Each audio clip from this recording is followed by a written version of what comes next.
नमस्कार, बहुत स्वागत है आपका NH24/7 में। मैं हूं आपके साथ नदीम अहमद। वक्त हो चला है सवाल मध्य प्रदेश का, जिसमें आज हम बात करेंगे कि मध्य प्रदेश में लगातार लव जिहाद के मामले सामने आ रहे हैं, और तब जब प्रदेश में एक नया लव जिहाद को लेकर, धर्मांतरण को लेकर कानून है, इसके बावजूद भी प्रदेश में ये मामले सामने आ रहे हैं।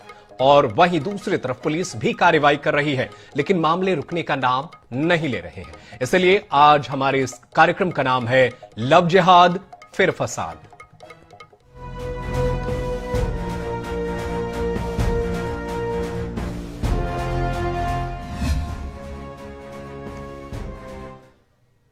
मध्य प्रदेश में एक बार फिर कथित लव जिहाद के मामले सुर्खियों में हैं। पिछले 15 दिनों में 4 मामले सामने आए हैं। इनमें से 2 इंदौर और 1 भोपाल और 1 खंडवा का है। यहां सवाल यह है कि जब प्रदेश में इसको लेकर कानून है, तो फिर ऐसे मामले कम क्यों नहीं हो पा रहे हैं। पहले एक रिपोर्ट देखिए, उसके बाद से इसी खबर पर विस्तार से बातचीत करेंगे। लव जिहाद पर फिर बहस तेज। MP में 15 दिनों में 4 केस। वर्ष 2020 से अब तक 283 मामले। MP में कथित लव जिहाद के मामले कानून के लिए चुनौती बनते जा रहे हैं। 15 दिनों में 4 मामले सामने आए। इनमें से 2 इंदौर और 1 भोपाल और 1 खंडवा का है। भोपाल में मॉडल की संदिग्ध परिस्थितियों में मौत के बाद उसके मुस्लिम बॉयफ्रेंड कासिम के खिलाफ कथित लव जिहाद यानी धर्म स्वातंत्र अधिनियम 2021 की धाराओं के तहत मामला दर्ज किया गया है। 11 नवंबर को भोपाल में मॉडलिंग करने वाली खुशबू अहरवार की संदिग्ध परिस्थितियों में मौत हो गई। खुशबू कासिम नाम के एक युवक के साथ लिव इन रिलेशनशिप में रह रही थी। प्राथमिक पोस्टमार्टम रिपोर्ट में मौत का कारण प्रेगनेंसी से जुड़ी जटिलताओं को बताया गया, लेकिन खुशबू की मां ने कासिम पर हत्या और लव जिहाद का गंभीर आरोप लगाते हुए केस दर्ज कराया।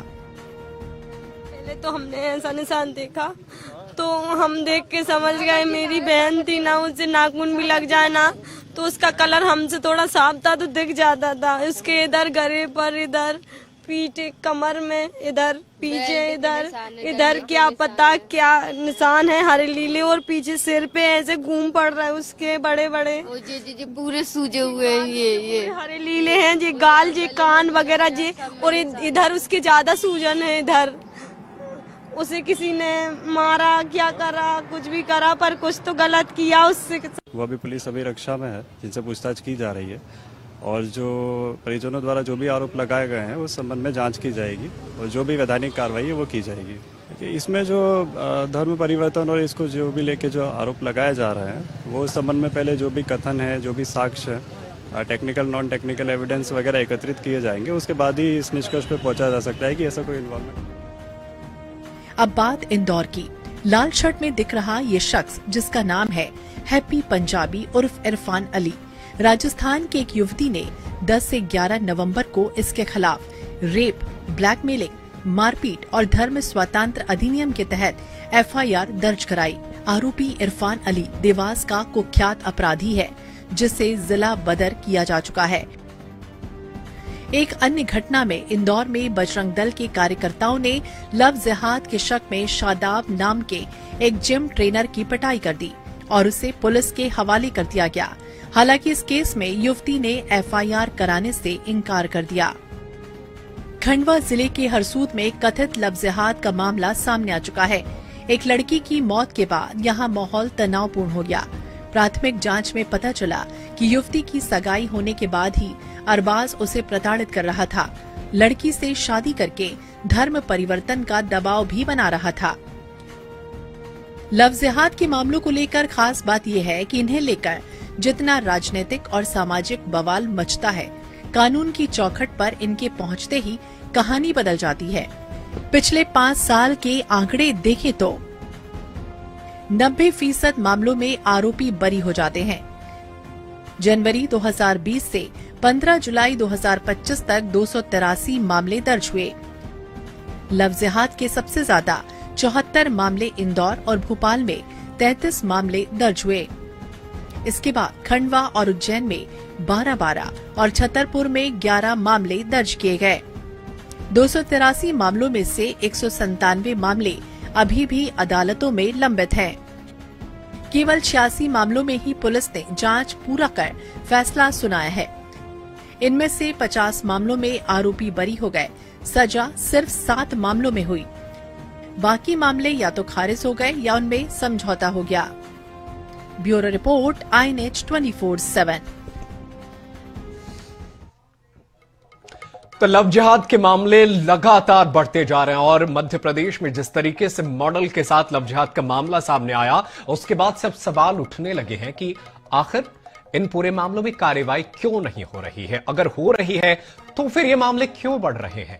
ऐसे में आज इसी पर विस्तार से बातचीत करेंगे। हमारे साथ 3 खास मेहमान जुड़े हुए हैं। सबसे पहले उनका तारुफ आपसे करवा देते हैं। हमारे साथ भारतीय जनता पार्टी के प्रवक्ता हैं मंजरी जैन। आपका बहुत स्वागत है मैम INH 24/7 पर। और इनके अलावा हाईकोर्ट के अधिवक्ता हैं ब्रह्मानंद पांडे जी हमारे साथ मौजूद हैं।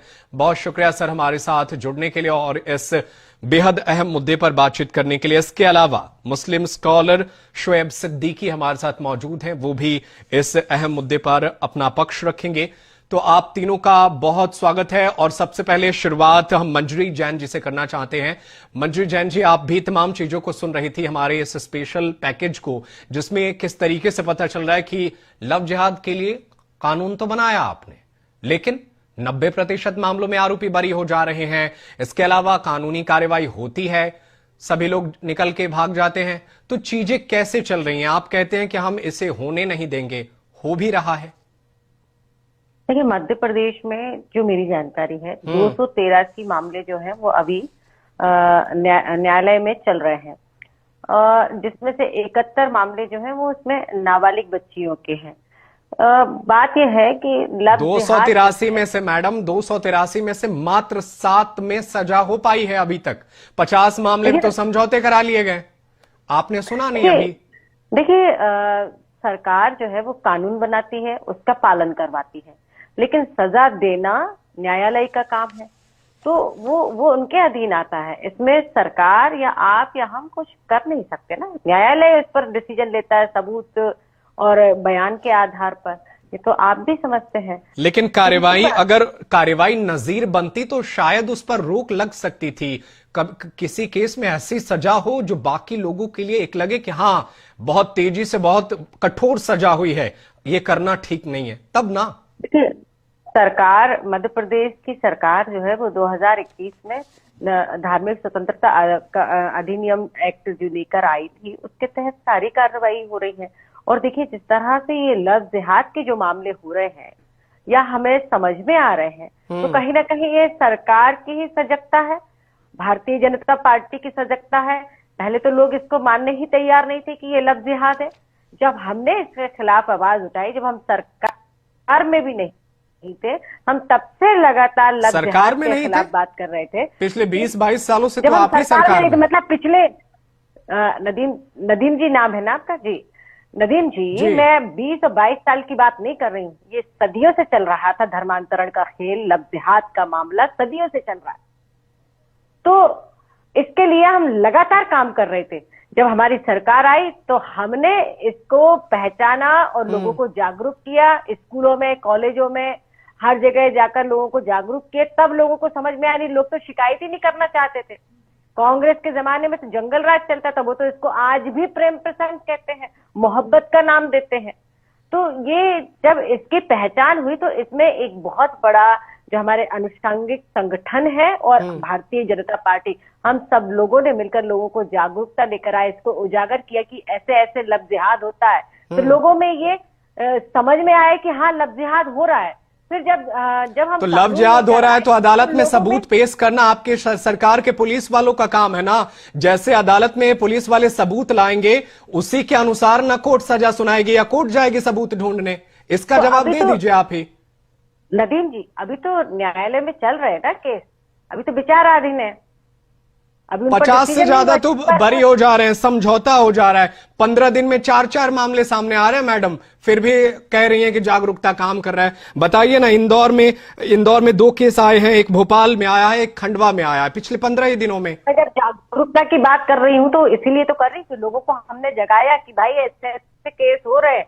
और जब हम कानून लेकर आए तो लोगों में ये विश्वास आया वो डर का माहौल हुआ कि हम इसके खिलाफ आवाज उठा सकते हैं, तो इन पर कार्रवाई, वो तो इसको, ये हमारी ही तो संवेदनशीलता है और हमारी सरकार अति संवेदनशीलता के साथ इस पर काम कर रही है। किसी भी बेटी के साथ अन्याय ना हो, इस तरीके की घटनाएं घटित ना हो, पुनरावृत्ति ना हो, इसके लिए भी सरकार लगातार काम कर रही है। बिल्कुल काम कर रही है, लेकिन सवाल वही है ना कि अगर ठीक से अदालत में पेश किया जाता तब जाकर के अदालत पूरे मामले में आगे एक्शन लेगी। मैं लौटूंगा मंजरी मैम आपके पास। हमारे साथ अधिवक्ता, वरिष्ठ अधिवक्ता है हमारे साथ ब्रह्मानंद पांडे जी, उनका रुख कर लेते हैं। सर, मैं सबसे ज्यादा हैरान इसी बात में हूं कि राज्य में 283 केस आते हैं, मात्र 7 में सजा होती है। रिपोर्ट यह भी बताती है कि बहुत सारे केस में जो है समझौता करा लिया जाता है। तो ऐसे क्यों हो रहा है और क्यों सजा नहीं हो पा रहा है, इस पर आप प्रकाश डालें सर। नदीम जी, सबसे बड़ी बात यह है और सबसे पहली बात यह है जानने की, सरकार का किसी भी कानून को लाने में उनकी नीयत बहुत सही अच्छी होती है। नॉर्मली हमारे सुप्रीम कोर्ट भी जो आदेश करते हैं कई बार उनकी भी नीयत अच्छी होती है, लेकिन जो उसके एग्जीक्यूटिंग अथॉरिटीज हैं, जो उसको कार्यान्वित करने वाली अथॉरिटीज हैं या अधिकारी हैं, वो उसमें या तो भ्रष्टाचार के एंगल को देखते हैं, अपना फायदा देखते हैं। अभी मैं आपको सामान्य सा उदाहरण दे रहा हूँ कि एक जजमेंट आया अपना अरनिश कुमार, स्टेट ऑफ बिहार वाला, उसमें सुप्रीम कोर्ट ने कहा कि 7 साल से कम सजा वाले मामले में 41 एक का नोटिस दिया जा सकता है, क्योंकि उसमें उन्होंने पुलिस को स्वतंत्रता भी दे दी कि भाई अगर आपको उनको गिरफ्तार ही करना पड़े तो रीजन रिकॉर्ड करना पड़ेगा। अब साहब पूरे भारत में, खासतौर से मध्य प्रदेश में, पुलिस क्या करना शुरू कर दी, पुलिस ने उसको ना अरेस्ट करने के लिए 50,000 रुपए, 1 लाख रुपए लेना शुरू कर दिए, केवल 41 एक का नोटिस देने के लिए। जबकि सुप्रीम कोर्ट की मंशा क्या थी इस विषय पे कि कम से कम जो 7 साल से कम के अपराध हैं वो इतने गंभीर अपराध नहीं होते हैं, तो उसमें पुलिस अच्छी नियत से काम करे और इसके बाद जो मामले में ऐसा लगता है कि गिरफ्तारी की जरूरत नहीं है तो उसको जो है उनको गिरफ्तार न करके सीधे चालान पेश करे। अब हमारे यहाँ क्या है कि कानून तो, आप जो धार्मिक स्वतंत्रता अधिनियम है ये 1969 में भी बना, ऐसा नहीं है, पहले 1969 में भी था और ये सुप्रीम कोर्ट में इसको चुनौती भी दी गई थी इसकी वैधता को, और वहां से भी ये सस्टेन होके आया कि नहीं ये सही है, इसमें कहीं कुछ भी गलती नहीं है। तो अल्ट्रा वायरस चैलेंज किया था लेकिन सुप्रीम कोर्ट ने खारिज कर दिया। अभी आप देखेंगे कि हमारे हाई कोर्ट में इस अधिनियम को जो 2021 का है, धार्मिक जो आपका अधिनियम रिलीजन फ्रीडम ऑफ एक्ट 2021, अभी हाई कोर्ट में इसको 2021 में चुनौती दी गई। अब मैं चूंकि हाई कोर्ट में ही हूं और मैं यहाँ पे प्रैक्टिस 20 साल से कर रहा हूं, अब देखिए ये 2022 तक सरकार ने इसमें जवाब ही पेश नहीं किया और जवाब न पेश करने के कारण 2022 में ऑनरेबल जस्टिस सुजय पॉल और जस्टिस पीसी गुप्ता साहब की बेंच ने इसके कुछ प्रावधानों को स्टे कर दिया और स्टे करने के बाद उन्होंने कहा कि इसमें 3 हफ्ते के अंदर सरकार जवाब पेश करेगी और एडमिट करके उसको फाइनल हियरिंग में डाल दिया। ये लिबर्टी दे दी सरकार को। सरकार मतलब अब आप इसको हम समझेंगे कि एजी ऑफिस जब चलाते हैं, यहाँ पे सरकार की तरफ से पक्ष रखते हैं तो एजी एडवोकेट जनरल ऑफिस होता है, तो उनको स्वतंत्रता दे दी कि आप जवाब पेश करके इसको सुनवाई के लिए लगवा सकते हैं। अब ये समझने की बात है कि जवाब इसमें पेश हो जाने के बावजूद भी आज 2026 तक उस रिट पिटीशन को लगवाने के लिए सरकार के एजी ऑफिस ने कोई भी प्रयास नहीं, एक भी आपका जो, तो फिर अगर प्रयास ही नहीं करेंगे तो हम कठोर सजा कैसे दे पाएंगे, कैसे रोक पाएंगे? आप ये समझ, मैं ये आपको बताना चाह रहा हूँ, ये सब बताने के पीछे का मकसद ये है कि अब आप देखिए कि जब उसमें कई प्रावधानों पे स्टे ही लगा हुआ है तो वो प्रावधानों में कैसे आधा अधूरा सा वो एक्ट अभी लागू है। और दूसरी चीज है, जब तक उसको खत्म नहीं कराएंगे, स्टे खत्म नहीं करवाएंगे, उस पर फाइनल निर्णय नहीं करवाएंगे, तो क्या ही उसमें न्यायालय सुनेगा और क्या ही ये दलील देंगे, क्या ही पुलिस मुकदमा दर्ज करेगी, किन धारा में मुकदमा दर्ज करेगी, किसमें करना है किसमें नहीं करना है, अभी ये भी स्थिति स्पष्ट नहीं। ठीक है, तो आप ही बता दीजिए ये कौन लोग हैं जो इतनी ढिलाई बरत रहे हैं, इसमें कहाँ पे दिक्कतें आ रही है? हमारे यहाँ पे एक सरकार की तरफ से एक ऑफिस होता है जिसको बोलते हैं office of the advocate general. Advocate general office ने आज तक उसमें, और चूंकि एडवोकेट जनरल ऑफिस को पहल करना चाहिए कि भाई अभी इसमें जो है हम चाहते हैं कि इसमें जल्द सुनवाई हो, क्योंकि मामला अति संवेदनशील है। आप ये देखें कि कितने लोग लव जिहाद के शिकार हुए। वो तो कह रहे हैं कि हालांकि सरकार, मैं ये कह रहा हूं- वो तो कह रही है कि सरकार तो बिल्कुल प्रयास कर रही है, हम लोग भी लगातार जागरूक भी कर रहे हैं। अब देखिए, प्रयास में भी कह रहा हूँ कि मैं तो आपको तथ्य के साथ अगर आप कहें तो मैं WP नंबर भी यहाँ बता दूं, केस नंबर भी बता दूं, लेकिन ये सब बताने की जरूरत नहीं है। बिल्कुल बिल्कुल। क्योंकि सुनने वाले जानने वाले सब जानते हैं। तो कहने का तात्पर्य यहाँ पे ये नहीं है, सरकार प्रयास कर रही है और सरकार गंभीर भी है, लेकिन वही है कि उसको जब एग्जीक्यूट करने की बात आती है तो विल पावर नहीं दिखाते हैं उसको। कानून बना दिया लेकिन उसका कोई प्रचार प्रसार नहीं किया जाता है। चलिए सर, ब्रह्मानंद जी इस पर मैं जवाब लूंगा। बहुत देरी से सुन रहे हैं शोएब सिद्दीकी, माजरत चाहूंगा सर, बहुत देर से आप हम सभी को सुन रहे थे। आपसे सवाल लेना चाहूंगा, आप मुस्लिम स्कॉलर हैं सर, क्या चल रहा है मध्य प्रदेश इंदौर में? लव जिहाद का गढ़ जैसा हो गया है, लगातार मामले सामने आ रहे हैं, और वो जो मॉडल के साथ अभी हुआ है, हालांकि उसमें बहुत सारे तथ्य हैं, लेकिन ये फिर भी ये कैसे इसको जस्टिफाई किया जाएगा? क्या सच में किसी तरीके का ये ग्रुप है क्या कि हिंदू लड़कियों को शिकार बनाया जा रहा है? आप ही बताइए ना सर।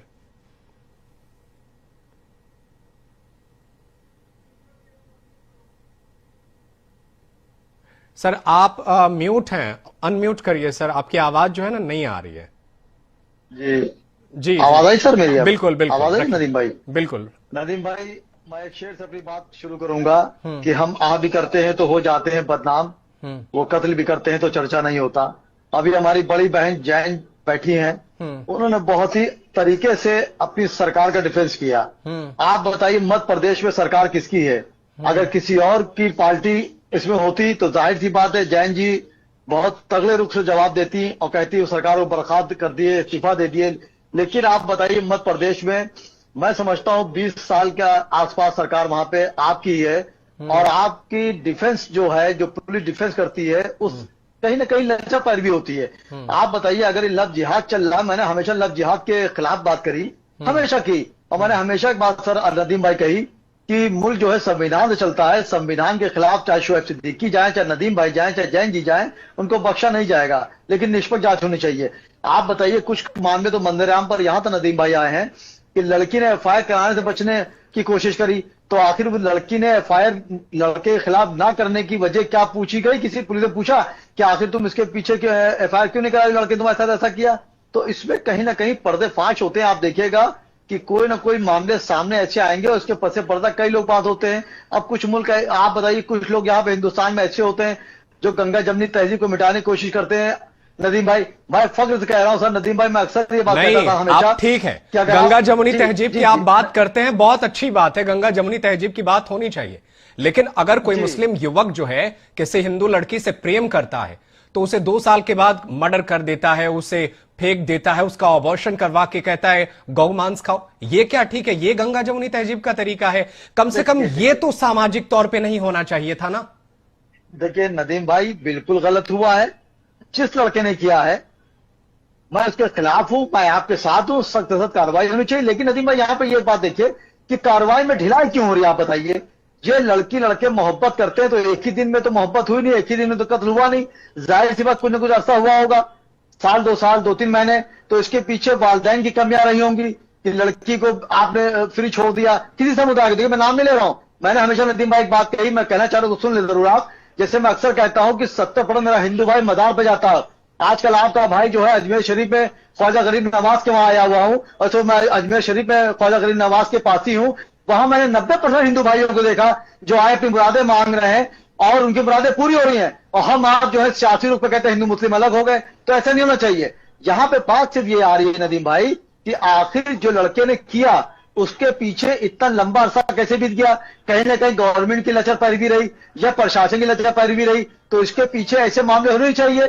जब मामले मंदिर आम पर आ जाए तब हम आप चिल्लाते हैं। मैंने हमेशा शोएब सिद्दीकी ने किया तो फांसी चढ़ा दिए। मैं तो कहता हूं लव जिहाद का जो मामला आता है अगर सामने आए तो बीच चौराहे पर ला के आप इस्लामी तरीके से सजा दीजिए, इबरत दूसरा आदमी ले। लेकिन होता क्या है कि जब बात आगे बढ़ जाती है तो हम आप रोटियां सेकने के लिए मंदिर आम पर आते हैं और उस बात को कहते हैं मध्य प्रदेश में बताइए आप 20 साल नहीं, सरकार पर आप ये कोशिश करते हैं कि मुस्लिम बच्चे इस तरीके की घिनौनी हरकत कम से कम ना करें। आप भी सामाजिक तौर पे लोगों को जागरूक करते हैं। मैडम तो कह रही हैं मंजरी जी कि हम लोग तो जागरूक करते हैं ताकि बच्चियां बचे। क्या अपने युवाओं को आप ऐसा करने के लिए कहते हैं?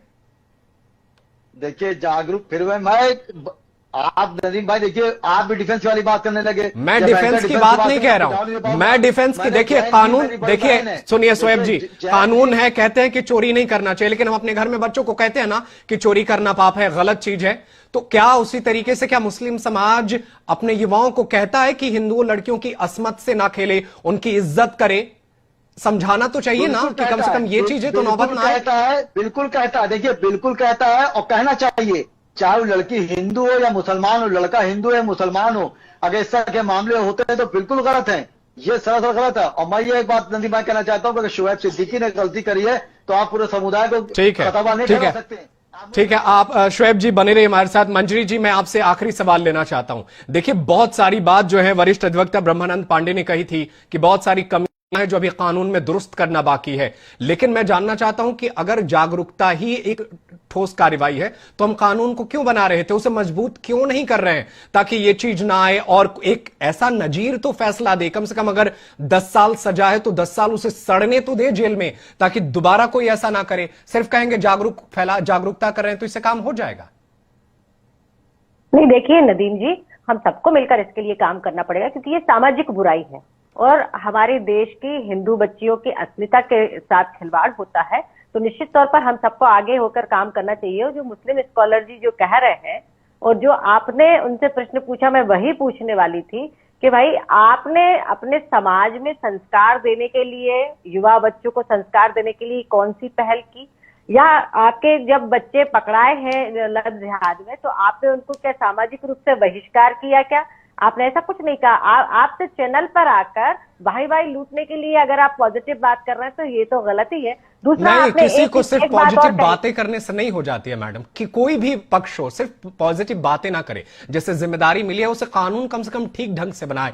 मैडम माफी चाहूंगा, समय का बहुत तकाजा रहता है, इसलिए समय की कमी है। आप सभी का बहुत शुक्रिया हमारे साथ जुड़ने के लिए, मंजरी जैन जी, ब्रह्मानंद पांडे जी और शोएब सिद्दीकी जी अपना पक्ष रखने के लिए। सवाल अभी भी लव जिहाद के मामले लगातार बढ़ रहे हैं, और बढ़ क्यों रहे हैं ये तो जिम्मेदारों से सवाल है, सत्ता पक्ष से सवाल है कि आखिर इस पूरे मामले में कठोर कार्रवाई क्यों नहीं की जा रही है ताकि ये मामले कम से कम रुक जाएं। लगातार इस पर हम सवाल पूछते रहेंगे। फिलहाल आज के लिए इतना ही, खबरें लगातार जारी है। आप देखते रहिए IANS 24/7। धन्यवाद।